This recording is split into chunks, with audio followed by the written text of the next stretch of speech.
A gente consegue agora fazer com que essa transmissão aconteça. Agora acho que sim, né? Tudo bem, tivemos um problema aí, problema técnico, né? Que é uma experiência aqui, mas acredito que agora a gente vai conseguir aí tá transmitindo, embora infelizmente aí já foi bastante tempo e nós não conseguimos com sucesso estar transmitindo aí o conteúdo que nós gostaríamos, mas agora parece que vai, né? Bom, pelo menos aí nós temos já algumas pessoas assistindo e aí eu já vou iniciar então, embora já foi bastante tempo, mas agora acredito que dá para que a gente possa estar aí já expondo, né, as perguntas, tá bom? Já não vou me alongar mais, eu sei que já está bem avançado o horário, mas agora a gente já consegue então tá transmitindo aí as perguntas, né? Que infelizmente aí foi planejado tá 11h05, a gente está iniciando, porém houve uma dificuldade aqui e aí eu não consegui estar transmitindo, mas pelo menos já tem uma pessoa assistindo, né? Ô Gilmar, paz, graças a Deus chegou agora, mano. Então vamos junto até umas horas aí, tá? Pode mandar alguma pergunta se você tiver. Eu vou começando por algumas aqui que já foram enviadas antes, né? Previamente enviadas aí, que é da irmã Alice, né? Que é um dos núcleos de teologia que a gente tem aqui no Vera Cruz, e ela já mandou algumas perguntas e eu já quero tá aí passando para vocês, tá bom? Então a pergunta dela foi a seguinte: a nossa vivificação, ou seja, a regeneração, ela vem antes da fé ou a fé vem antes?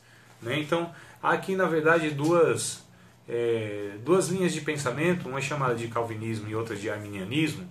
O calvinismo, ele vai falar que o homem é totalmente depravado, o homem não tem condição nenhuma de estar tendo essa possibilidade, né? O homem não tem condição de ter a possibilidade de estar, na verdade, conhecendo a Deus ou se aproximando de Deus, tá? Então, a pergunta é: o que vem primeiro, a fé ou a regeneração? Por outro lado, o calvinismo ele vai pensar que, o arminianismo, melhor dizendo, ele vai pensar que o homem ele tem condição sim de se aproximar de Deus, né? Aí no caso pela fé. Porém, o que nós percebemos aqui é que maravilha, a irmã Esther aí já está também ligada, né? Não tem nada, graças a Deus, que bom. Então a gente vai pensando aqui que a fé e a regeneração é algo concomitante. Isso quer dizer que acontece ao mesmo tempo. Então eu penso que a Bíblia ela ensina isso, né? Que há algumas coisas que elas não vêm depois da outra, não é uma sequência lógica, não é algo cronológico, é algo que acontece simultaneamente. Então, ou seja, Deus com a sua graça, porque Deus nos salva por sua graça, né? É a graça de Deus que nos dá a possibilidade de sermos salvos. O meio por onde vem essa salvação é a fé.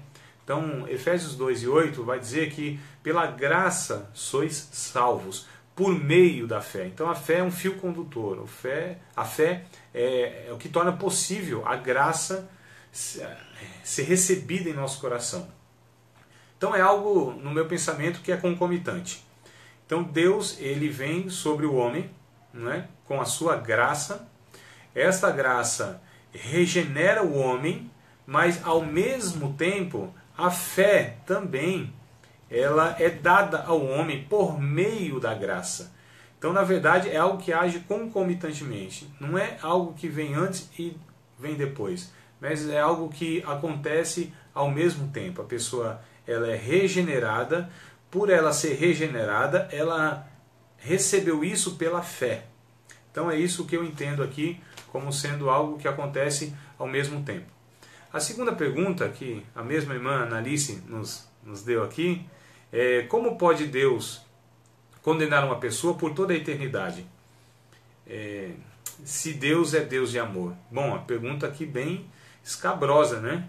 Como então pode esse Deus condenar uma pessoa por toda a eternidade? Há outras questões mais ou menos assim. Não é nem nesse sentido como Deus sendo amor condena por toda a eternidade. Mas há uma pergunta que é similar, que fazem, que é mais ou menos nessa linha.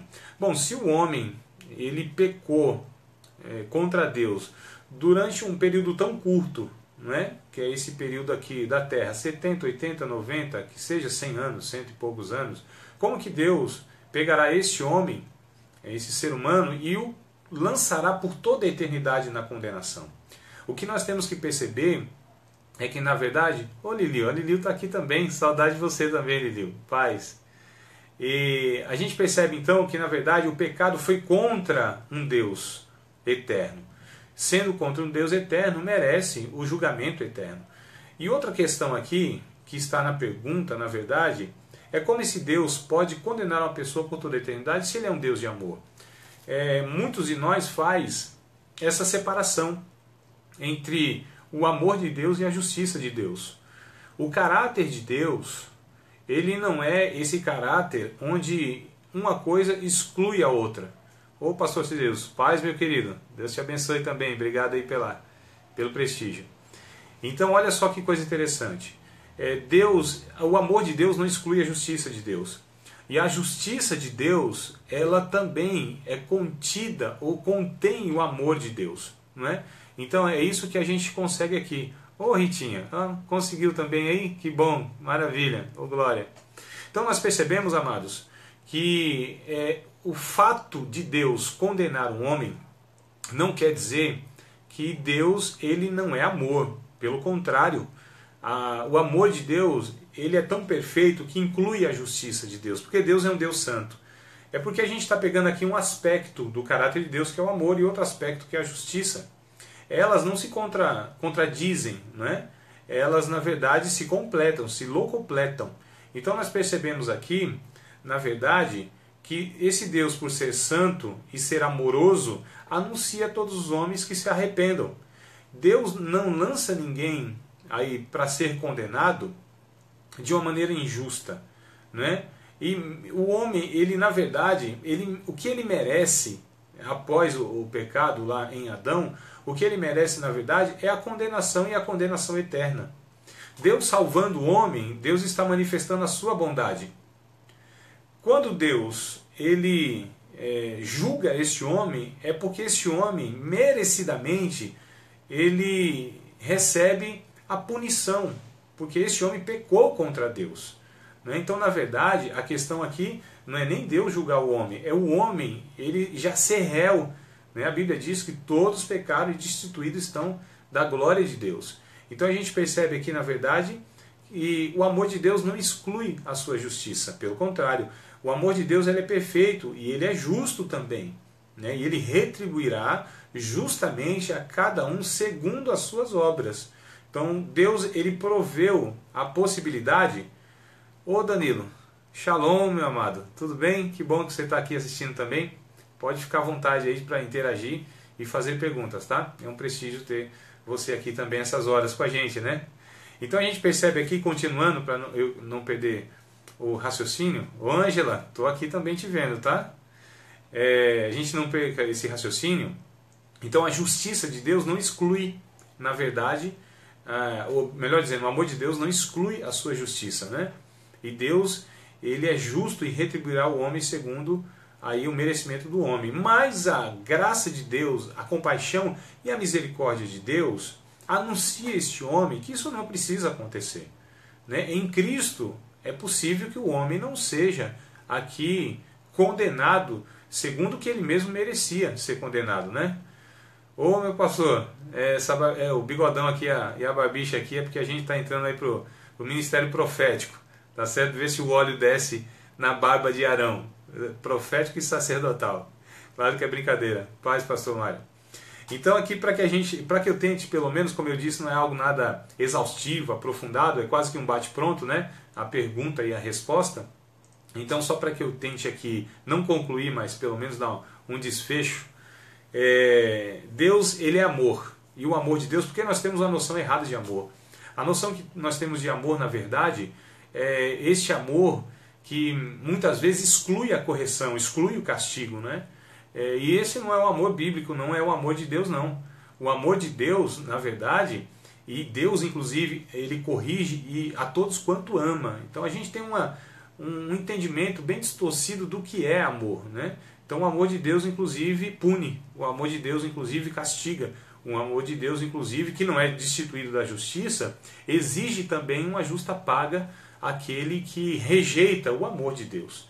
Então, na verdade, Deus ele criou todos os recursos, todos os meios para que esse homem não sofresse esse juízo e essa pena. O homem rejeitando, então o homem escolheu, na verdade, ser punido por Deus. Mas, a priori, Deus não tem prazer na morte do ímpio, né, na condenação do ímpio. Tá?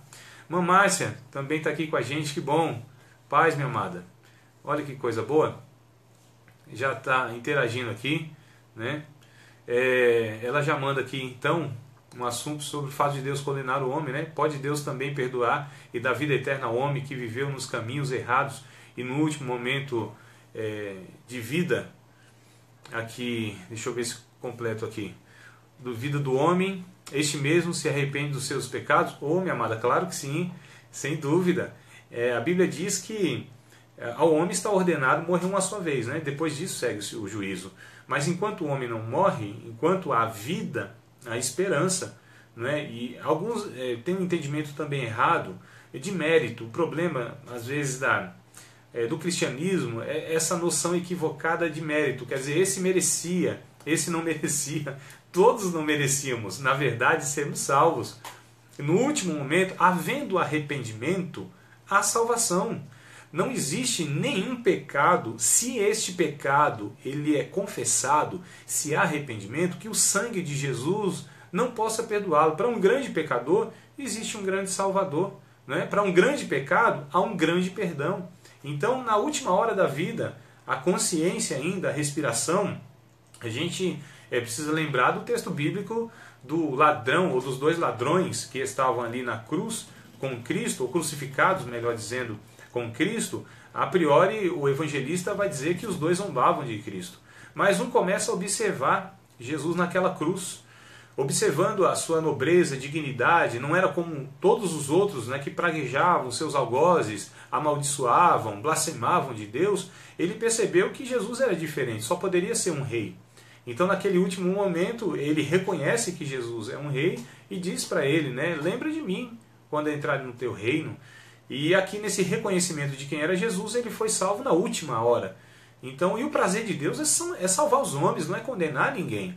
Né? Esse Deus irado, esse Deus que tem prazer em levar os homens para o inferno, isso não é o Deus do nosso Senhor e Salvador Jesus Cristo. Não é o Pai de nosso Senhor e Salvador Jesus Cristo. Então, de fato, havendo arrependimento, há perdão de pecados. Isso é claro na Bíblia. Né? Deixa eu trazer aqui uma outra pergunta da Analice, que é um fato aqui interessante, viu? Lembrando que você pode compartilhar aí o que a gente está transmitindo aqui com os outros amigos seu aí, tá bom? Por que devo frequentar uma igreja? A gente entra aqui na questão do desigrejado, né?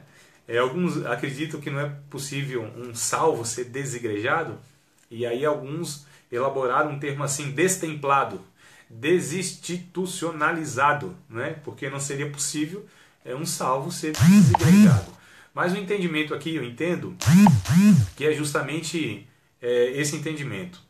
Por que devo frequentar a igreja? Ora, a igreja ela tem sido vista com maus olhos, né? Por conta dos escândalos, por conta de má liderança, por conta daquilo que é proposto em muitas comunidades de fé. Né? Olha aí, Miquel, está aí, paz, meu irmão, tudo bem? Que bom que você está participando aí. Pode mandar a pergunta daquela lá, Miquel, tá bom? Que a gente tenta aqui tá respondendo, né? Mas voltando aqui, por que devo frequentar a igreja? Eu frequento a igreja porque eu preciso da igreja para ser salvo, e aí eu quero colocar aqui a igreja como uma comunidade de fé, tá? Como um povo que se reúne periodicamente em um local. Infelizmente, nós temos, por um lado, a infantilização das pessoas, onde essas pessoas não conseguem buscar Deus por si mesmas, não conseguem buscar uma orientação de Deus nas Escrituras Sagradas, não conseguem se relacionar com Deus no seu quarto de oração, na sua intimidade, e muitas vezes precisa de um sacerdote. Aqui eu vejo algo perigoso, né? Porque você nunca emancipa a pessoa por um discipulado onde ela de fato consiga caminhar com Cristo. A gente percebe, por um lado, que há lideranças despóticas, onde infantilizam as pessoas e as escravizam ao templo. De fato, nós sabemos que o evangelho proposto por Jesus não exige mais um templo, um dia e coisas sagradas. Mas, por outro lado, é prejudicial demais quando uma pessoa entende que ela pode ser igreja sozinha. Os dons espirituais só têm sentido na coletividade. O exercício do perdão, o exercício da generosidade só tem sentido na convivência. Ferro com ferro se afia. Agora, a gente precisa achar um equilíbrio das coisas aqui, não é? Tem pessoas que elas, se não forem... Exato, pastor, está me ajudando aqui o pastor Mário em Hebreus 10 e 25, aí, né? Dizendo para que a gente não abandone, não deixe de congregar. De fato, então nós temos um texto bíblico, mas nós precisamos achar um equilíbrio, porque o que eu percebo hoje é justamente esses extremos, onde pessoas, se elas deixam por um motivo ou por outro, seja de saúde, por viagem, por trabalho, deixam de frequentar um local, elas se sentem espiritualmente fracas, elas se expõem à tentação, elas de fato vão se distanciando de Deus. Então há um perigo muito grande em relacionar comunidade de fé com Deus. Porém, há um perigo muito grande também de desassociar totalmente uma comunidade de fé como sendo também algo que Deus proveu como um recurso para nos mantermos salvos, num sentido onde nós somos edificados mutuamente pelos exercícios dos dons.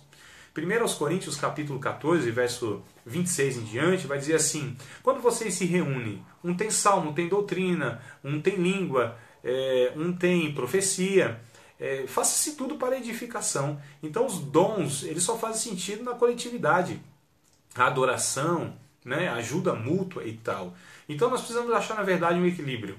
Né? Eu não preciso de uma comunidade de fé, não preciso de um local, de uma geografia, de um dia na semana para adorar a Deus. Eu posso adorar a Deus e devo adorar a Deus, inclusive, na vida. A adoração e o louvor a Deus não é um momento no dia, não é uma geografia, não é um espaço onde nós ocupamos. A adoração a Deus é na vida, em espírito e em verdade. Inclusive que se dá também no templo. A igreja primitiva, eles se reuniam nas casas, nas praças e nos templos também. Então havia também essa dinâmica, né, dos templos. Porém, é sempre o equilíbrio. Por que devo frequentar uma igreja? Ora, porque lá estão os meus irmãos. Porque lá há uma comunidade de fé que se ajuda mutuamente. Porque lá há um lugar onde eu exercito os meus dons. Por que devo frequentar uma igreja? Porque é saudável. Eu posso ter uma igreja em casa? Pode ser. Quantas pessoas há lá? Tem lá os dons para ser ministrados? Alguém tem que celebrar a ceia, alguém tem que celebrar o batismo, alguém tem que levar almas a Cristo. Então a questão do desigrejado é um equívoco, não é? A questão da pessoa também que vive em função de uma igreja no sentido de templo também é prejudicial e doentio da mesma forma. Então nós precisamos encontrar aqui o equilíbrio das coisas, aquilo que é saudável para a nossa vida. Tá bom, amados? Porque a gente precisa trabalhar muito bem essa questão de igreja sendo como um palco de apresentação, não é? Algo favorável para que eu esteja ali mostrando quem eu não sou. Então esse é o perigo que muitos têm como idas e vindas ao templo sendo um termômetro de fé. Também não quer dizer muito isso, né? Não é isso que a gente está aqui achando como um ponto de equilíbrio. Mas devo ir para a igreja por todos esses motivos e outros mais, tá bom? O que leva o ser humano a rejeitar Deus e procurar Deus nele mesmo? Ora, eu seria bem simplório se eu falasse o pecado. É justamente isso, é o pecado. Mas acredito que a Annalise quer saber um pouquinho mais aqui dos detalhes, né? O que leva o ser humano a rejeitar Deus e procurar Deus nele mesmo. Bom, a partir do pecado, a partir do casal, do primeiro Adão, onde eles pecam, eu sempre falo o primeiro casal, o primeiro Adão, melhor dizendo, porque, na verdade, a gente tem um entendimento um pouco equivocado que o Adão não é o homem, né? E Eva não é a mulher. A Eva se tornou a mulher após o pecado, onde Adão dá o nome de Eva a Eva. Mas até então, o capítulo 5 de Gênesis, verso 1 e 2 vai dizer isso, né? Que Deus cria o ser humano, os abençoa e o chama de Adão. Então Adão aqui a palavra, então Adam, no hebraico inclusive, é ser humano. Então os abençoou, os criou macho e fêmea, e os abençoou e os chamou Adão. Então Adão é o casal. Então a partir do pecado do Adão, ou seja, do casal, o homem ele tem a tendência de achar que ele pode bancar a sua vida. Essa foi a proposta, inclusive, do próprio Satanás. Vocês não precisam de Deus, vocês podem ser Deus. Então o homem tem essa ideia de que ele pode bancar a sua vida. Aí vem Jesus lá em Mateus, capítulo de número 5, dizendo que bem-aventurados são os pobres de espírito, né? Porque deles é o reino de Deus. Quem são os pobres de espírito? Aqueles que reconhecem que são falidos espiritualmente. E a maioria, inclusive, eles acreditam que pode bancar a sua vida. E aí o que leva o ser humano, então? A achar que é Deus. O homem pensa que é Deus, pensa que pode bancar a sua vida. Então é isso que é a falsa sensação de segurança, porque tem um poder intelectual, um poder administrativo sobre algumas coisas, um poder financeiro, não é? Um poder social, ele tem influência. Essas falsas sensações é que levam essas pessoas então a acharem que podem viver sem Deus no mundo, né? E na verdade é por isso que é muito difícil um rico, não um rico em si, mas o que confia na riqueza, ele, no caso, servir a Deus ou entrar, na verdade, no reino de Deus, não é isso? Então deixa eu só ler aqui a pergunta do Miqueias. Pergunta: existem igrejas que proíbem membros que cometeram pecado aos olhos da denominação, dignos de serem afastados da comunhão do corpo de Cristo, proibindo os tais de cear? Bom, vamos lá. Deixa eu primeiro compreender a pergunta, né? Ele mandou aqui de novo, Miqueias, o que dizer sobre isso? Bom, sobre a pergunta. Então vamos lá, Miqueias, deixa eu trabalhar aqui. O Bergson está aqui também com a gente. Coisa boa, Bergson. Deus te abençoe. Obrigado aí. E vamos lá, se você quiser estar aí também mandando uma mensagem, fica à vontade, tá bom? Então vamos lá, Miqueias. Vamos aqui na sua pergunta, né? Existem igrejas que proíbem membros que cometeram pecados aos olhos da denominação, dignos de serem afastados da comunhão do corpo de Cristo, proibindo os tais de cear? Bom, deixa eu ver se eu entendi essa questão assim. Cometeram pecados aos olhos da denominação. Então deve ser algo que foi infringido uma regra denominacional. Será que é isso? Se você puder esclarecer. Eu vou falar a questão então bíblica sobre as pessoas que podem ou não podem estar participando da ceia, né? A ceia do Senhor, a Santa Ceia, como queiram aí denominar. Bom, quem decide, quem participa da ceia, não é o pastor, não é o líder, não é muito menos aquele que está servindo a ceia, que geralmente são os diáconos e as diaconisas. Quem decide é a própria pessoa. Quem é digno de estar participando da ceia? Quem é digno? Bom, é aquele que tem a convicção que não é digno. Porque se há um pensamento, bom, esse mês não pequei, esse mês está tudo em ordem, esse mês aqui não teve aí um vacilo muito grande, jejuei inclusive, é uma das perguntas aqui da analista que a gente vai ver, a questão de jejum. Então eu fiz tudo isso, está tudo certo. Essa pessoa está equivocada nesse pensamento. Porque o que Paulo diz, na verdade, no capítulo 11 de 1 Coríntios, aquele que é indigno, né? Aquele que se sente indigno, tem a convicção de indignidade, é este que está apto para cear. Porque ele entende que ele não tem mérito nele mesmo, né? Ele avaliou a sua vida, percebeu que de fato não há mérito nele, então este é que deve participar da ceia. Mas aquele que de uma forma automeritória pretende cear, achando inclusive, e aí cai naquele erro lá do fariseu, né, e do publicano, que é o que eu vou entrar daqui a pouco na questão do jejum também, cai nesse erro do mérito. E o evangelho não é uma proposta de mérito e demérito, crédito e débito. Não tem essa proposta nos evangelhos, né? Isso é uma questão religiosa. Então a gente percebe o seguinte: quem deve cear? Aquele que tem essa convicção de que não é digno daquilo. Porém, aqui que está o ponto central, porém, eu entendo que eu não sou digno, porém não vivo uma vida indigna, né? Entre ter convicção de indignidade e viver uma vida indigna, há uma diferença muito grande. Então quem deve participar da ceia? Ora, é fórum íntimo. Quem deve decidir isso é a própria pessoa. E quem pode proibir ele seria o dono da ceia, que é o Senhor. A ceia não é do Senhor Jesus? Então seria ele que deveria proibir ou autorizar. Não nós, Então o que nós fazemos? Nós ceiamos e nós oferecemos a ceia como sendo a comunhão dos santos. Me lembro de Jesus, quando estava inclusive na ceia com os 12 apóstolos, havia um que haveria de traí-lo, que era o Judas. E aí o que acontece? Acontece que Jesus, sendo traído por Judas, oferece até a última oportunidade, ele vai oferecer a oportunidade do arrependimento e da comunhão, onde estende, né, o prato, o pão, para Judas. Então, o que Judas haveria de fazer contra Jesus, Jesus não recusa a ceia. Olha que coisa interessante, nós disciplinamos, na verdade, os arrependidos. A igreja evangélica faz isso. Disciplina quem se arrependeu, e a disciplina não é para arrependido, a disciplina é para rebelde. A disciplina é para gente teimosa, para gente contumaz, a gente que não quer se arrepender, que não reconhece o seu pecado. Então, na verdade, a gente disciplina somente quem não se arrependeu. Vou pegar aqui uma ilustração. O meu filho, de repente, ele está doente. Ele tem lá uma enfermidade. E eu vou dizer assim, olha, enquanto você não tiver curado, você não vai se alimentar.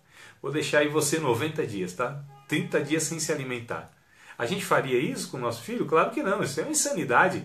Se ele já está doente e eu deixo ele sem se alimentar, provavelmente vai ser agravado a sua enfermidade, não é? Então a gente faz isso muitas vezes, a gente deixa de... Eu não estou dizendo aqui que a ceia é um alimento, literalmente um alimento espiritual, né? Mas o fato de nós estarmos ali em comunhão é uma forma, a Bíblia vai dizer que é a chamada Eucaristia, né? É a ação graciosa de Deus nessa comunhão, onde a gente é fortalecido pelo Espírito Santo e pela comunhão, inclusive. Então, na verdade, a gente disciplina aquele que não reconhece que pecou, porque quem pecou deve participar. A questão do perdão do pecado é entre a pessoa e Deus. A igreja, ela não intermedia isso. Isso é uma ideia, teologia católica, que a igreja é intermediária, não é? Então a igreja não intermedia nada, é entre o pecador e Cristo. Ele tem acesso a Cristo. E Cristo é o sacerdote que pode, inclusive, inocentá-lo a partir do reconhecimento desse tal. Então a questão da ceia é a pessoa que decide. E a igreja, inclusive, sabendo que há alguém, na verdade, que está aí nesse laço do diabo, ou caiu no seu próprio pecado, a igreja deve, inclusive o pastor Mário Fonseca está dizendo aqui, que a disciplina tem a função de restaurar, né? Senão não serve, e de fato é isso. Então disciplina não é castigo, nem punição. Disciplina vem da mesma raiz de discipular, ou seja, pega-se a pessoa que ela errou no seu caminho de discípulo, ela caiu, e nós levamos ela ao discipulado novamente. Então essa é a ideia da disciplina. A disciplina não é punição. A disciplina, ela é correção. E toda a punição de Deus, e toda a correção de Deus, ela tem, na verdade, um tom pedagógico e restaurador, terapêutico, não de punição, né? Então a correção de Deus, ela sempre é corretiva e nunca punitiva. Eu estou dizendo para o salvo, eu estou dizendo aqui nessa era, né? Haverá aí a punição de Deus eternamente, mas aqui enquanto estivermos, sempre a ação de Deus vai ser restauradora, terapêutica, libertadora, saradora, vivificadora, renovadora, ressuscitadora. Então sempre nesse entendimento aí. Espero, Miqueias, ter aí pelo menos ajudado na questão, tá bom? Não é uma proposta de aprofundamento, como eu disse aqui, exaustiva, é só mesmo na questão para a gente bater um papo, né? Então vamos lá para mais uma pergunta aqui da Analice. Olha só, ela pergunta o seguinte: será que o jejum é sempre sinal de espiritualidade? Olha que coisa interessante. O jejum é sempre sinal de espiritualidade? A gente tem um equívoco, eu quero sempre trabalhar na raiz das coisas para não estar respondendo aí de repente de uma maneira muito superficial. Não é exaustivo, mas também não quero tratar superficialmente com as questões aqui. O jejum e a oração no meio evangélico aqui no Brasil tornou-se meios e ferramentas de conseguir coisas de Deus. Tem sido um instrumento, né? Tem sido aí um meio de se obter coisas de Deus. Tanto o jejum quanto a oração são exercícios espirituais de auto-humilhação. No meu entendimento, o jejum não porque aquilo que a gente deixa de se alimentar para conseguir alguma coisa, isso é greve de fome. Certo, irmão? É uma greve de fome que você fez para conquistar o coração do outro, aquilo que você está reivindicando. O jejum, e tem uma crítica muito forte, muito dura lá em Isaías, de Deus contra o povo, porque o povo fazia tudo religiosamente, assim, vamos dizer, tudo como mandava o figurino religioso, né? Então jejuava lá nos períodos que jejuar e tal, mas Deus disse assim, não, eu não aprovo e não quero esse jejum de vocês. Qual o jejum que eu queria que vocês fizessem? O que seria de fato o jejum? Não seria que vocês tratassem com justiça os pobres, que vocês não ajudassem o caído? Então, na verdade, se o jejum não vem acompanhado com uma vida de piedade, uma vida de honestidade, uma vida sincera, esse jejum é uma mera religiosidade que não tem efeito nenhum na vida da pessoa. E o jejum não é para comover Deus. O jejum não é para fazer Deus fazer aquilo que nós queremos que Ele faça, como também a oração. A oração e o jejum têm um aspecto muito parecido. A oração, por exemplo, como eu disse, tem sido um meio de obter coisas de Deus, de mover a mão de Deus, né? De orar tanto, que Deus vai fazer alguma coisa. E aí Jesus disse, não é nem pelo muito orar, não é essa questão não, né? O pastor Mário Fonseca está colocando aqui que a ideia da turma que jejua um item específico, tipo Coca-Cola, celular. Calma aí que a gente vai entrar nessa questão, pastor. Tá bom?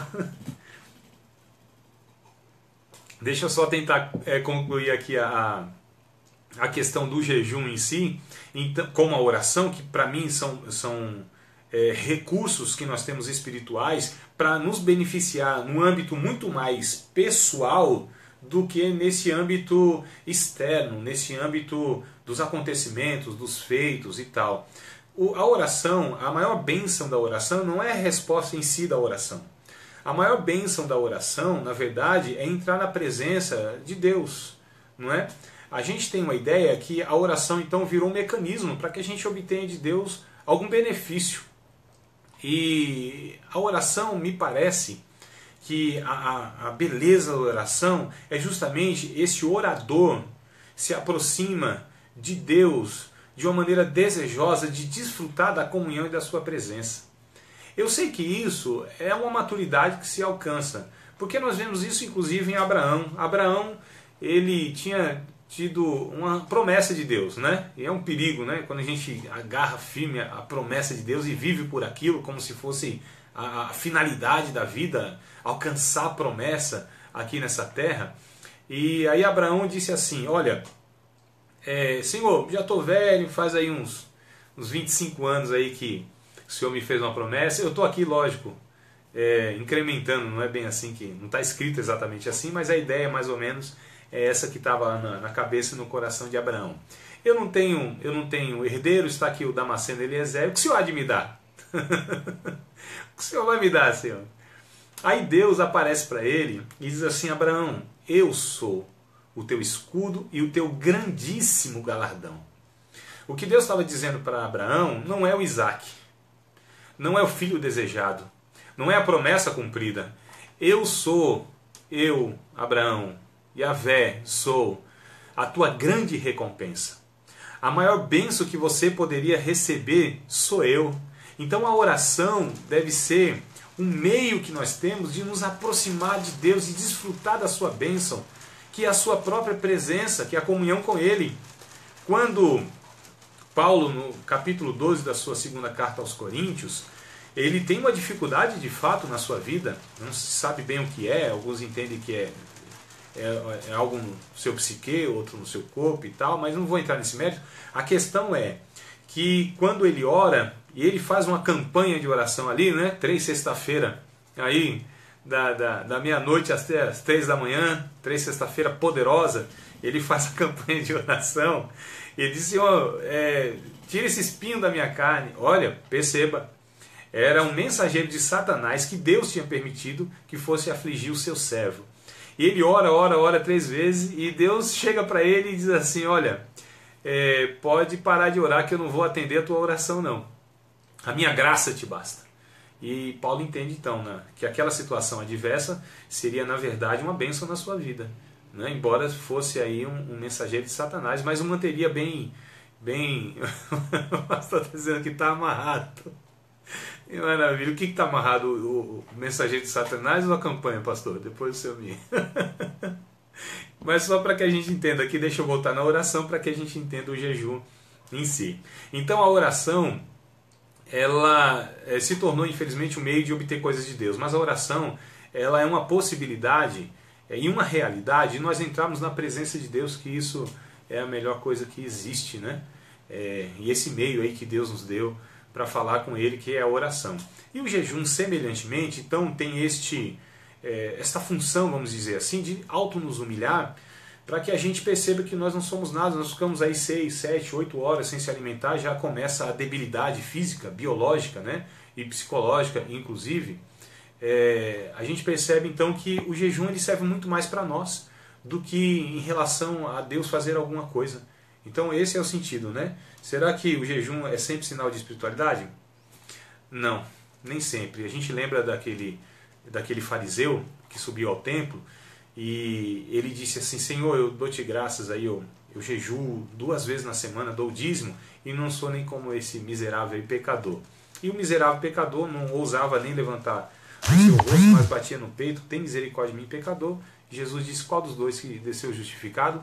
Foi o miserável pecador, porque reconheceu que ele não era suficiente para se aproximar diante de Deus por meio nenhum, nem por...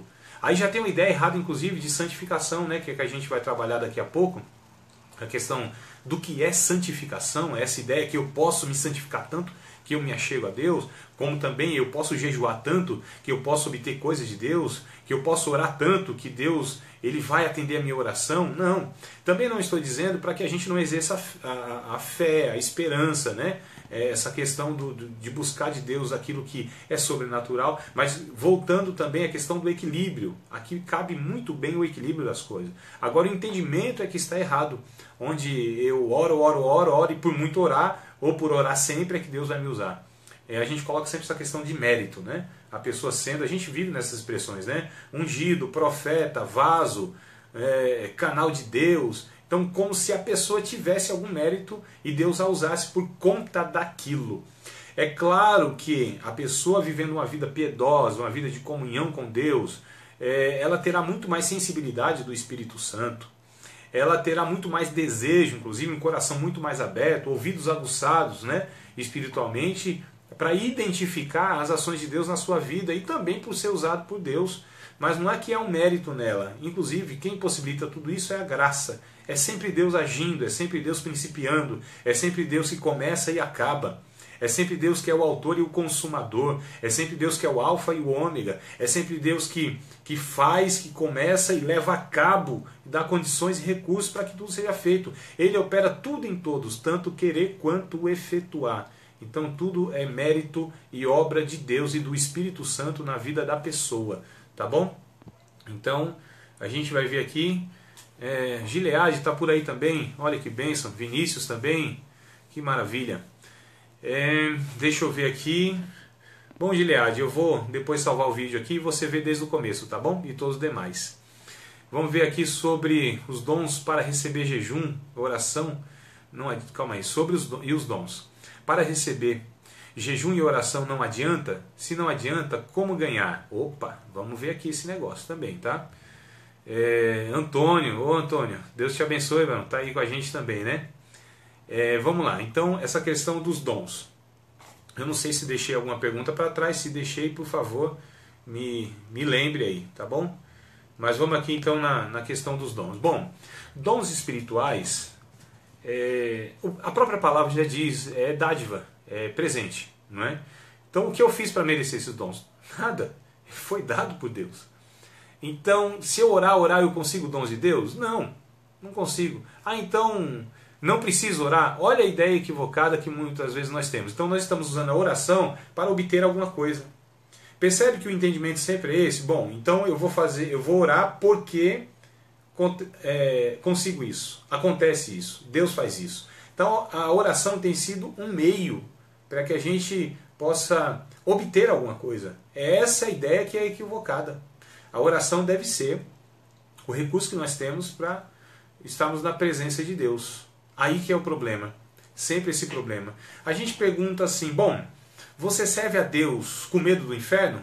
Sim, a resposta geralmente é assim. Na verdade não é assim que a gente pergunta, né? A gente pergunta assim, por que você serve a Deus? Medo do inferno. Olha a motivação errada, né? Então você serve a Deus por medo do inferno. Eu devo servir a Deus porque eu cheguei, ou porque Deus me fez chegar ao entendimento que Ele é Deus. Sendo Ele Deus, eu não tenho outra possibilidade a não ser adorá-lo, porque Ele é Criador, reconheço isso. Não sirvo Deus por medo do inferno. Eu sirvo a Deus por compreender que Ele é Deus, por amá-lo, não é? Então, se houvesse assim uma fala de Deus, por exemplo, ô irmão Aldo, tá por aí também, ó que maravilha. Imagine só se Deus falasse assim para você: todas as tuas orações não serão respondidas, todas, não vou responder nenhuma. Você deixaria de orar? Seja sincero. Você deixaria de orar? Todas as tuas orações, todas elas. Deus disse sim, não vou responder nenhuma. Você deixaria de orar? A resposta, mais ou menos, eu acredito que eu sei. Talvez, na maioria de nós deixaríamos de orar. Sabe por quê? Porque nós oramos nessa motivação errada. Então, se Deus, Ele falasse assim, não vou responder nenhuma das tuas orações, não tem problema, Senhor. Não tem problema. Eu não estou aqui recorrendo ao Senhor, falando ao Senhor. Eu não estou aqui porque o Senhor vai fazer alguma coisa em meu favor. Eu estou aqui porque eu aprecio a tua presença. Eu estou aqui porque eu te amo. Eu estou aqui porque eu quero ver a tua face. Eu estou aqui porque eu desejo ouvir a tua voz. Eu estou aqui porque eu almejo sentir a tua presença e os teus braços me envolvendo e a tua mão me sustentando. É nesse entendimento que nós oramos a Deus. É pelo desejo de nos reencontrarmos com Ele no jardim da oração, na viração do dia, local onde o homem se perdeu na verdade de Deus. Foi ali na oração, foi no diálogo. É nesse mesmo lugar existencial que nós nos perdemos de Deus. Porque na verdade, quando nós oramos para obter coisas de Deus, para gastar nos nossos próprios deleites, não é? Para nos vangloriarmos. Inclusive Tiago diz, é por isso que muitas coisas a gente não recebe. É por conta dessa motivação errada, para que a gente tenha poder de Deus para guerrear contra os outros. Então vocês percebem que a motivação que é errada. Então os dons espirituais, primeiro quem dá é o Espírito Santo a quem quer e a que for útil. 1 Coríntios capítulo 12, a Bíblia vai dizer isso. É o Espírito Santo que manifesta a cada um que quer. Então eu posso até almejar, posso pedir, posso desejar os dons espirituais, mas quem vai distribuir esses dons espirituais é o Espírito Santo, e nunca por mérito de ninguém, por sua graça, né? Aí a gente chama de os dons carismáticos, né? A charismata são os dons do Espírito Santo, tá? Então, o Gilead, a gente está falando aqui que a oração desde o começo, para mim, só serve para falar com Deus, não é mesmo? Eu acho que Deus sabe de tudo e Ele dá por amor a nós. Sempre pensei assim, que bom, então está num pensamento aí correto. Falando em oração, nós oramos a Deus para falar para Deus os nossos projetos, não é? A gente fala assim, ó, o senhor deve fazer assim, assado. Irmão, não é esse absurdo que a gente fala, mas é mais ou menos como a gente age, não é? Então é mais ou menos assim, Senhor, ó, o Senhor faz isso, abençoa isso, abre essa porta, cura esse, salva esse, realiza aquilo. A nossa oração não é essa conversa de doido, não é? Eu quero fazer aqui um exercício de reflexão. Se nós tivéssemos 30 minutos para falar com Deus, o Criador dos céus e da terra, 30 minutos, estaríamos numa fila grande, né? Sem dúvida, uma fila grande, e o anjo, ele daria para nós uma planilha e uma caneta. Então, tá aqui, você vai se encontrar com o Criador dos céus e da terra, do universo. Você tem 30 minutos com ele no gabinete, vai falar com Deus, tete a tete. Seja sincero, não, mas seja sincero. Você ia pegar isso aqui, ó. papel e caneta, para anotar tudo que você ia falar com Deus. Porque você tem 30 minutos, você vai falar com o Criador dos céus e da terra. Você tem que anotar tudo, porque vai que você esquece alguma coisa, não é? Então você usaria isso aqui para anotar tudo, seja sincero. Para anotar tudo, para não esquecer nada, 30 minutos. Eu tenho que anotar tudo aqui, porque você ia olhando aqui e falando com Deus. E Deus só escutando e você falando. Você faria isso? Ou você usaria isso aqui para sentar diante de Deus e anotar tudo quanto Ele tivesse para falar para você? Seja sincero. Você faria isso? Deixaria isso aqui branquinho, sentar diante de Deus e agora ouvir tudo o que Ele tinha para falar e anotar para não esquecer nada? A oração não é justamente isso? Nós apresentamos diante de Deus e falamos para Deus tudo o que nós queremos. Nós só pedimos para Deus recurso para realizar os nossos projetos, para satisfazer os nossos desejos, para alimentar o nosso ego. Nós, inclusive, já falamos, Senhor, já sei o que fazer, Senhor. Eu já sei tudo que eu devo fazer. Eu só peço que o Senhor me dê recursos para fazer. É assim que a gente age. A gente não pergunta, Senhor, na oração, o que o Senhor quer que eu faça? Na oração a gente não escuta. Lembrando que oração é diálogo. Oração não é monólogo. Oração não é onde um fala e o outro só escuta. A oração é onde eu falo, Deus escuta, e Deus escuta a minha oração, e aí Deus fala e eu escuto a resposta de Deus.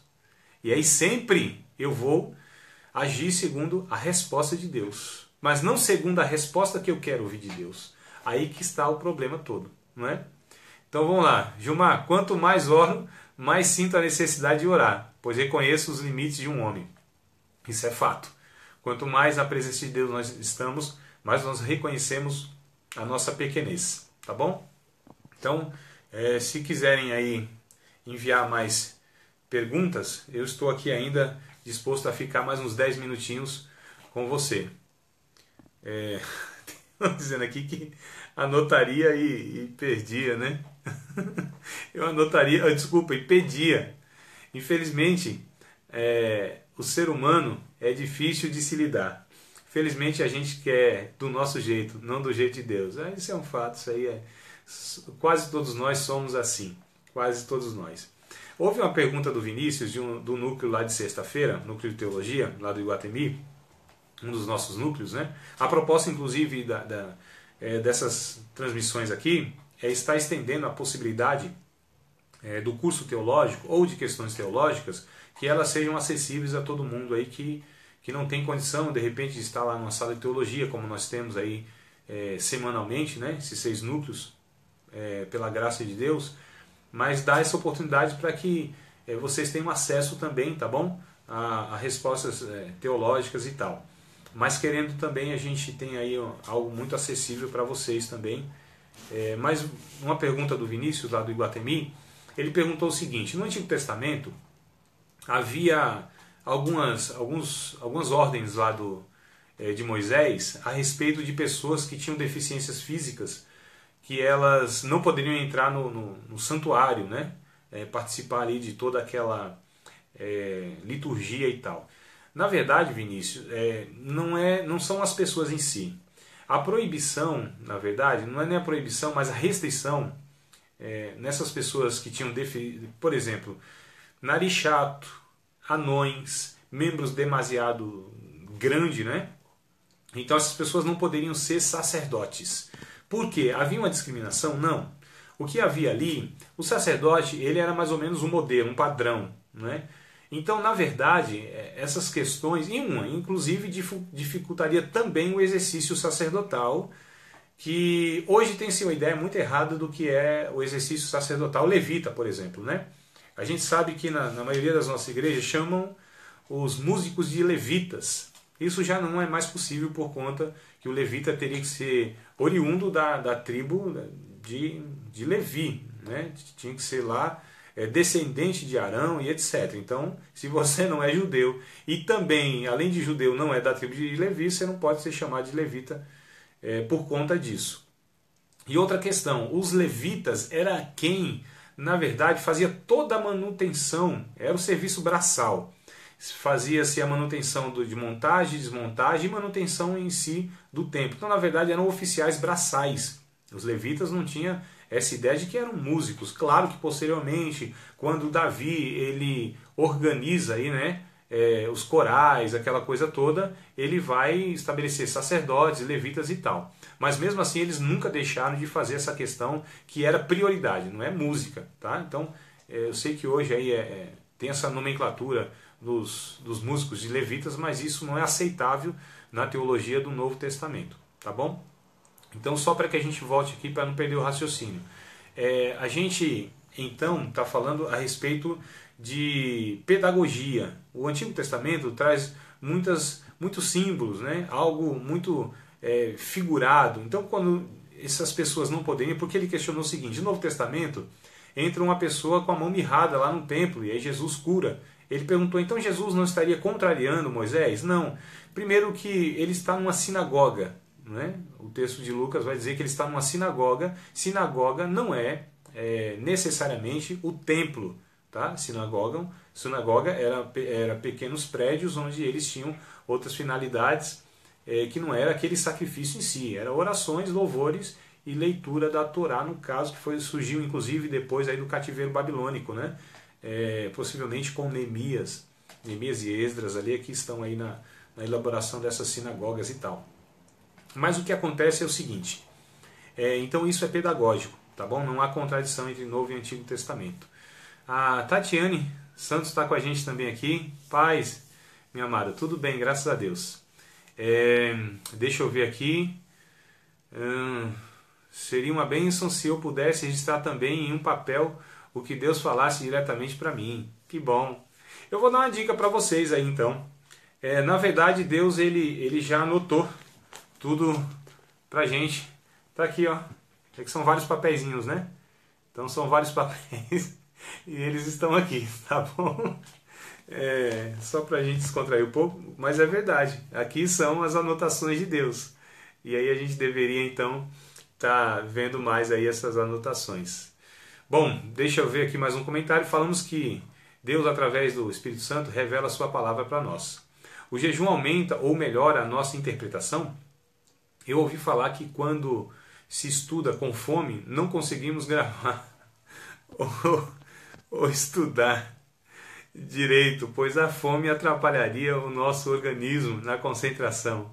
O que eu acho? Bom, olha só, irmão, para uma interpretação correta da Bíblia, ou pelo menos mais adequada, nós precisamos lançar mão de umas ferramentas da matéria chamada hermenêutica. Não é? São regras, são textos, eles precisam ser interpretados e com regras, inclusive, da hermenêutica. A hermenêutica é uma ciência que se propõe a estar interpretando textos, né? Então, na verdade, é lógico, jamais a gente vai deixar a oração, jamais a gente vai deixar o jejum, jamais a gente vai entender que a compreensão bíblica vem por conta da iluminação do Espírito Santo sobre as nossas vidas. E como eu disse que o jejum, a oração, nos deixa de fato mais sensíveis ao Espírito Santo de Deus, até mesmo pela auto-humilhação, pelo reconhecimento de que nada somos, e no nosso esvaziamento está o enchimento do Espírito Santo. Então, eu tenho a consciência que o jejum e a oração, de fato, contribuem para tudo isso. Porém, jejum e oração não garante que eu tenha uma correta interpretação bíblica.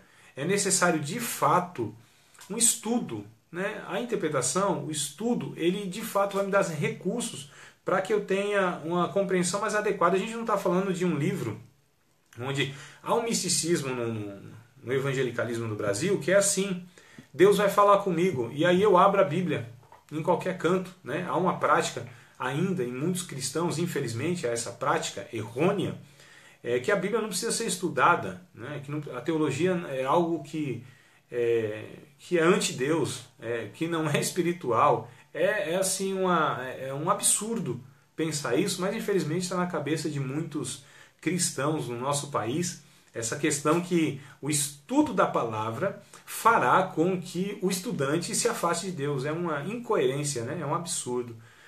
Agora, o que é necessário para que eu compreenda melhor a Bíblia? Estude ela adequadamente, estude ela usando as ferramentas aí adequadas, estude ela com boas referências de homens de Deus, de doutores, de mestres, né? Que a gente tem aí bastante, inclusive, no nosso país. Infelizmente, eles não estão tão destacados como estão aí os pregadores, né, os evangelistas, os cantores, eles são pessoas assim um pouco mais reservadas, no sentido que elas não estão tão expostos assim quanto os outros. Mas aí nós temos mestres, Luiz Saião é um, né, o Shed, que faleceu agora há pouco tempo atrás, aí, um mestre da nossa nação, e nós temos outros mais, outros tantos aí, né, que a gente pode se referenciar.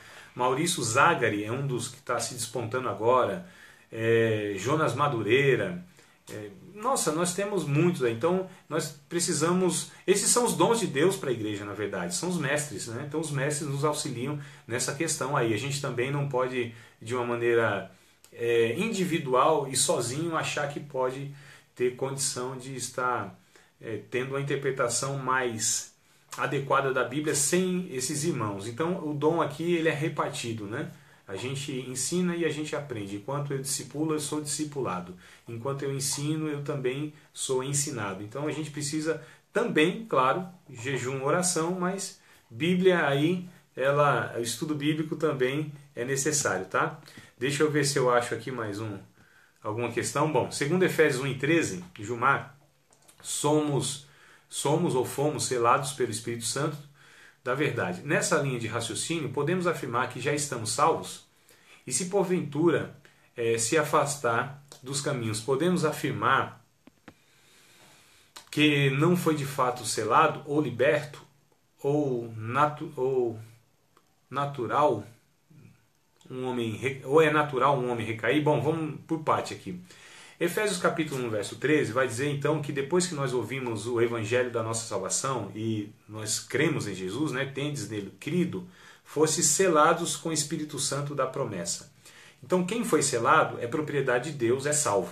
Tá? Foi selado, o selo aqui é o sinal de propriedade de Deus, habitação do Espírito Santo. Selo e penhor são os dois termos que é usado no texto, versos 13 e 14, também 2 Coríntios 1 e 21, 22, se não me falha a memória, vai usar esse termo selados e penhor do Espírito Santo, né?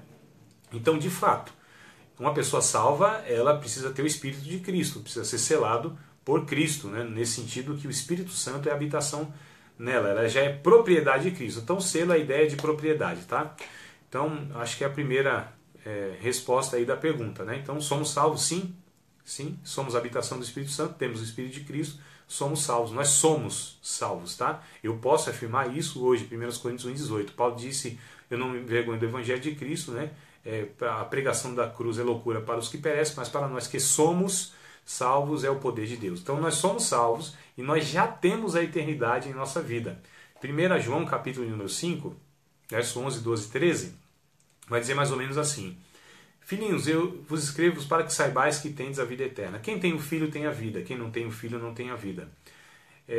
Escrevo isso para que saibais que vocês têm a vida eterna. Então nós somos salvos, já nós temos a vida eterna aqui e agora, tá bom? Então a primeira pergunta eu acho que foi respondida. E se a pessoa se afastar dos caminhos, pode-se afirmar que não foi selado ou não foi liberto, né? É a questão, muitas vezes, do calvinismo. Diz que salvo uma vez, salvo para sempre. Eu tenho, de fato, apreço por muita questão do calvinismo, soberania de Deus, claro que eu concordo em uma série de outros pontos, mas eu entendo que não haveria necessidade de a Bíblia nos dar advertência quanto ao se afastar da fé, que ela chama de apostasia. E a apostasia é justamente isso, o afastamento da fé. Como que alguém pode se afastar da fé se nunca esteve próximo da fé? Como que alguém pode recair ou cair se nunca esteve em pé? Como que alguém pode abandonar a fé se nunca teve, né? Então eu acho estranho se nós cremos que a pessoa ela não tem a possibilidade do desvio. Eu acho estranho tanta advertência na Bíblia que a gente tenha para tomar cuidado aí com a frieza espiritual, para tomar cuidado com o laço do diabo, para tomar cuidado justamente desse desvio, desse afastamento, a perda do primeiro amor e uma série de coisas. Então, uma série de advertências que não teriam sentido se não tem a possibilidade da pessoa perder a sua salvação. No sentido que ela desprezou todos os recursos de Deus. Não é que a salvação depende de mim. A salvação ela depende de Deus. né? De fato, ele é autor e o consumador. Porém, quando eu desprezo os recursos de Deus, possivelmente eu vou estar entrando num campo perigoso, que é achar que posso reger a minha vida sem o que Deus ele disponibilizou para que eu me mantesse salvo. Porque a questão não é Deus só salvar a gente, é manter a gente salvo. Porque a gente se perde todo dia. E aí é por isso que eu preciso estar me humilhando diante de Deus todos os dias e lançando mão desses recursos, né? Quais são os recursos? A comunidade de fé, a vida de oração, a leitura bíblica, a reflexão, o autoexamínio, não é? Então esses são os recursos que Deus nos deu para que a gente se mantesse salvo, melhor dizendo, para que a gente fosse mantido por Deus salvo com os recursos que Ele mesmo estabeleceu, que a gente chama de meios da graça. Tá bom? Então, Gilmar, espero que tenha te respondido aí.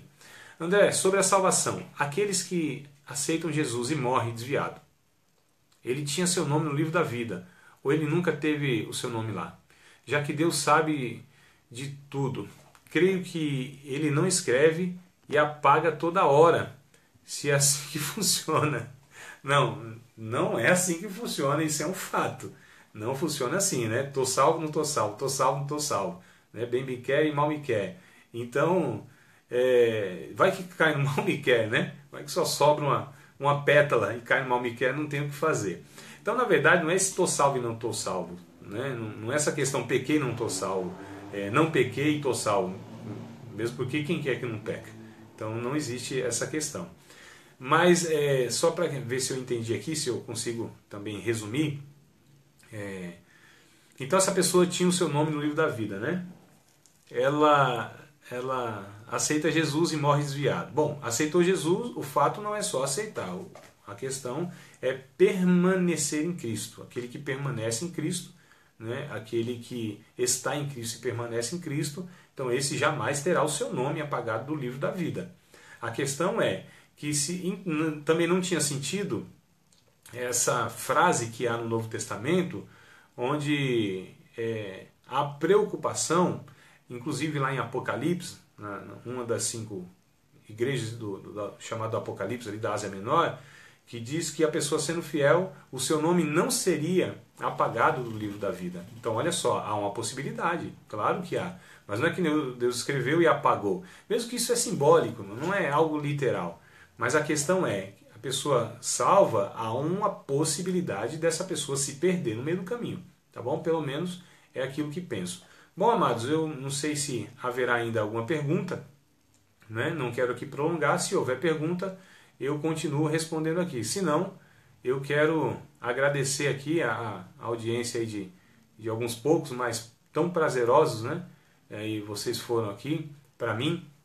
Espero que tenha aí sido proveitoso e edificante. E vocês querendo, a gente repete isso aí, quem sabe semanalmente, alguma coisa assim, tá? Inclusive vocês já podem estar mandando lá no grupo ou pelo meu WhatsApp, mandando aí as perguntas e para mim vai ser um prazer. Tudo bem? Não há mais nenhuma pergunta? Se não houver, eu quero desejar aqui a todos uma boa noite. Quero agradecer a todos, não tenho de memória aqui todos que participaram, mas a todos que participaram. Pastor Mário Fonseca, Deus te abençoe. Gilmar, Tatiane, Miqueias, né? E agora eu vou pecar, porque não tenho lembrança de todos aí. Mas Deus abençoe a todos vocês, tá bom? Parece que tem mais uma pergunta aqui. Deixa eu ver, acho que é a última, tá? É a última aqui que eu vou tentar responder. Rapidinho também, tá?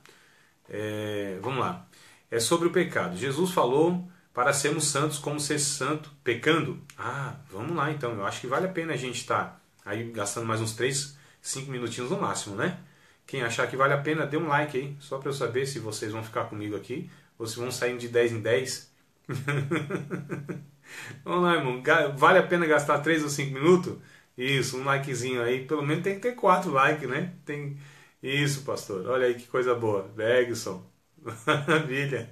Então vamos lá. 2 ou 3 dando like, então Jesus está no meio, né?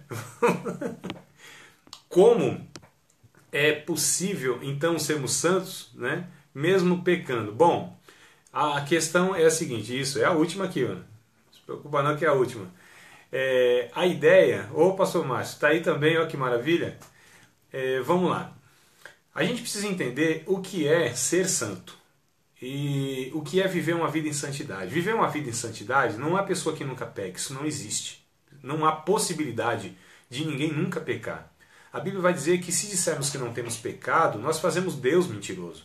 Então todos nós pecamos. Agora o pecado na vida do regenerado deve ser um acidente, não uma prática. O viver pecando é que é o problema. O viver pecando, eu acredito que é uma evidência de que há um problema muito grave nessa pessoa que se diz regenerada. Não é? Porque a Bíblia diz que aquele que é de Deus, a semente de Deus permanece nele e ele não vive na prática do pecado. Esse é o texto bíblico melhor traduzido lá em 1 João, tá? É porque tem algumas traduções lá que ele não peca, né? Mas a tradução boa não é essa não peca. E sim, não vive pecando, a prática do pecado. E o que acontece? Há uma ideia errada de santificação como sendo assim, eu me santifico para ver a Deus. Não é? Hebreus capítulo de número 12 vai dizer lá, segue a paz com todos e a santificação, sem a qual, ou seja, sem a santificação, ninguém verá a Deus. Mas a ideia aqui não é essa ideia de que eu me santifico para ver Deus. Se há esse pensamento, há um pensamento errado de mérito, que eu tenho condição de me santificar a ponto de ver Deus. Se isso é verdade, a minha pergunta é, qual foi a referência, se eu não vi Deus, se a santificação é para ver Deus, preste atenção, se a santificação era para ver Deus, então eu não vi ainda, eu estou me santificando até ver Deus. De onde eu busquei a referência do que é santidade? Quem é para mim esse paradigma de santidade? Em quem eu vi para eu santificar-me a ponto de me aproximar de Deus? A ideia não é essa. A ideia do texto é o seguinte, sem a minha santificação, ou seja, sem a minha vida de testemunho, aí a gente remete lá à oração que Jesus ensinou. Pai nosso que estás no céu, santificado seja o teu nome. O nome de Deus precisa ser santificado em minha vida. Por quê? Porque o outro verá essa minha santificação e ele verá Deus. Então ele verá Deus por meio da minha santificação. Mas eu já vi Deus, é por isso que eu me santifico, porque eu já vi Deus. Então Deus é a minha referência de santificação, o vi, me santifico e o outro vê Deus através da minha santificação. Porque sem a minha santificação, ninguém verá Deus. Porque as pessoas só se aproximam de Deus por via de um humano, não é? A Bíblia vai dizer em 1 Timóteo 2, verso 5, há um só Deus e um só mediador entre Deus e o homem, Jesus Cristo, vírgula, homem. Então só pela via do humano, e nós somos os Cristos, que levarão as pessoas, no caso, a Deus, pela santificação. Mas eu já vi Deus, né? Então não é essa ideia. Então a santificação não é um ato meu. A santificação, na verdade, é um processo iniciado pelo Espírito Santo, onde ele vai santificando a minha vida. Mas, quando eu aceitei Cristo, aos olhos de Deus eu já sou santo, porque Deus não me vê como um pecador, mas me vê em Cristo. Então, em Cristo eu sou santo. Em Cristo eu sou salvo. Em Cristo eu sou agradável a Deus. Em Cristo eu agrado a Deus. Em Cristo. Então, quando Deus me olha, ele vê Cristo. É por isso que ele pôde chamar os coríntios, inclusive, de os santos. Né? Os santificados em Cristo. Os santos. Mas a gente sabe que a vida lá dos coríntios, né? Os membros ali da igreja de Corinto, não era assim tão... não tinha tão bom testemunho, não era tão santificado nesse sentido que a gente entende hoje, tá? Mas assim, eu peco, não tem como não pecar. Porém, aqueles que buscam a Deus, eles nunca desistem, né, de ter essa vida diante de Deus. Então é mais ou menos isso aí, tá bom? Gileade, alguém tem mais uma pergunta? E aí aqui eu encerro mesmo, se não houver. Deus abençoe a todos, meu irmão. Para mim foi um prazer, uma alegria estar com vocês, inclusive aqui mais de 1 hora, né? Nós estivemos aqui, para mim foi um prazer. Sei que alguns entraram, alguns minutinhos e tal, mas eu estou aqui a 1h10 falando e para mim foi uma alegria muito grande, tá bom? Então a gente querendo aí, vocês querendo aliás, a gente faz isso de novo, tá? Entra mais vezes aí, tem algumas perguntas. Tudo bem, vamos fazer o seguinte, vamos combinar para quinta-feira da semana que vem, e vocês já se preparam das 11 em ponto, até meia-noite aí, eu tô de novo. Então preparem aí, entrem lá no grupo, já deixem as perguntas previamente lá feitas, porque eu listo aqui e a gente trabalha melhor, tá bom? Então quinta-feira eu espero vocês. Mas vamos já no grupo lá do Teologia Palavra da Vida, colocando as perguntas lá e eu já vou alistando elas aqui e trabalhando, inclusive, tentando organizar para que uma contribua para a outra, tá bom? Irmã Rita, vamos repetir. Por mim, eu só dependo de vocês, né? Eu não posso falar para ninguém, mas se tiver aí 2 ou 3, a gente vai sim, claro, é um prazer para mim aí estar fazendo isso, tá? Deixa eu ver aqui, eu não vou responder, não, só vou ler, tá? O que acontece quando você fala que o Espírito Santo nos santifica? Qual o problema dos pregadores? Mais que... Eita, aqui eu não entendi não, Gilead. Eu acho que eu vou ter que responder isso aqui lá no privado, no WhatsApp, tá bom? Mas eu pego aqui e não deixo não passar isso aqui, tá? Isso, vai ficar para a próxima aqui então. Pastor Márcio Ventura, Deus te abençoe, servo de Deus. Obrigado aí. Vim agora de lá, inclusive da igreja sua, onde a gente estava repartindo a palavra também lá. Os pastores aí são bênção de Deus na minha vida, né? E todos os demais vocês aí têm me abençoado demais aí. Irmão Antônio, tamo junto, Deus te abençoe. Segunda-feira estamos lá encerrando a matéria, tá? Tá bom, Giliade, se preocupa não. Manda lá um zap para mim lá e a gente elabora essa pergunta aí. Amados, Deus abençoe vocês, boa noite, bom descanso, Deus conceda um sono reparador para todos vocês aí, uma semana de bênção aí, né, na sexta-feira, tá bom?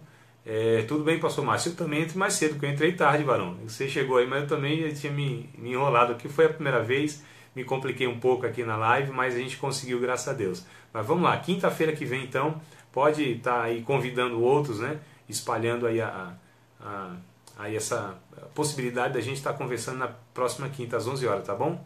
Deus abençoe a todos e fiquem na paz de Cristo, irmão. Abraço, pastor. Deus abençoe. Graça e paz. Gilmar, amanhã estamos lá, varão. Teologia pastoral, hein? Vamos lá falar dessa matéria aí e a gente vai ver o que a gente consegue extrair lá da palavra de Deus para que a gente seja edificado, tá bom? Boa noite. Deus abençoe você também, Gileade. Ficam na paz todos.